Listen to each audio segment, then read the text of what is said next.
Hello and welcome to the CIS YouTube channel. Today I'm joined by CIS Senior Fellow Robert Carling, who released a paper called Shrink Taxation by Shrinking Government. Robert, thanks for joining us. Thank you, Simon.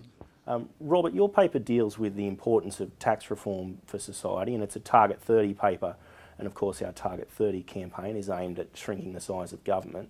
Why is tax reform important for smaller government, and why is it important for the broader economy? A lot of people are talking about tax reform at the moment.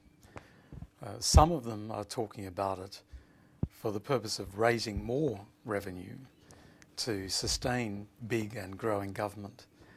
Others are talking about it as a revenue neutral exercise to raise the same amount of money, but by reshuffling the deck of taxes to replace the worst taxes with some less harmful taxes. I'm talking about tax reform from the perspective of reducing the tax burden.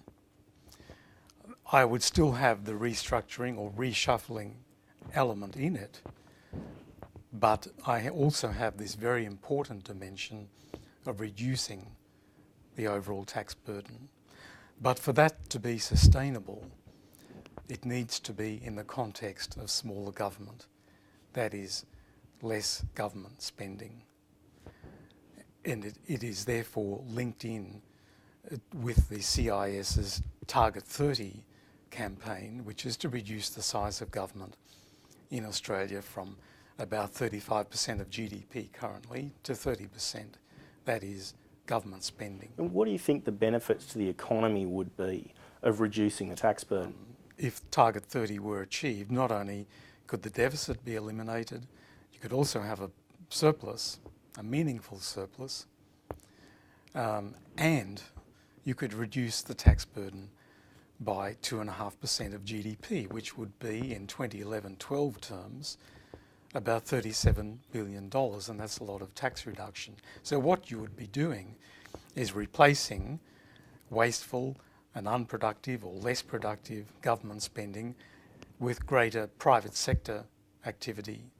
And I think that it would help to spark faster productivity growth.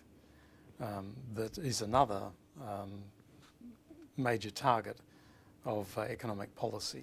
Your report sets out 20 tips for tax reform. Some of them are abolition options. You've got some restructuring and replacement reform ideas. What are your top 3 tips for tax reform?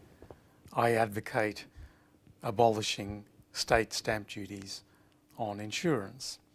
This would complete the abolition of financial transaction taxes that was started with the GST reforms more than 10 years ago. These stamp duties are $3 or $4 billion a year, and there's no reason to have them when we now have a GST on insurance.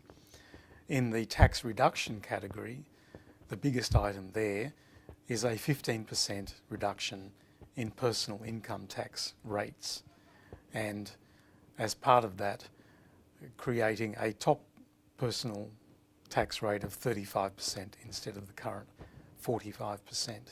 I think this would do a lot to encourage work and incentive for entrepreneurship and risk-taking and so on. And in the third category of restructuring, well, let's talk about the GST, which so many people advocate increasing and broadening to cover more items. I think that should not be the centrepiece of tax reform, but I think it can play a role. But as I argue in the paper, only if that extra revenue from GST is used to abolish other less efficient taxes, such as the insurance duty that I mentioned, but also things like the state stamp duty on real estate transactions. Sure. Thank you, Robert. And Robert's report can be found at our website, cis.org.au.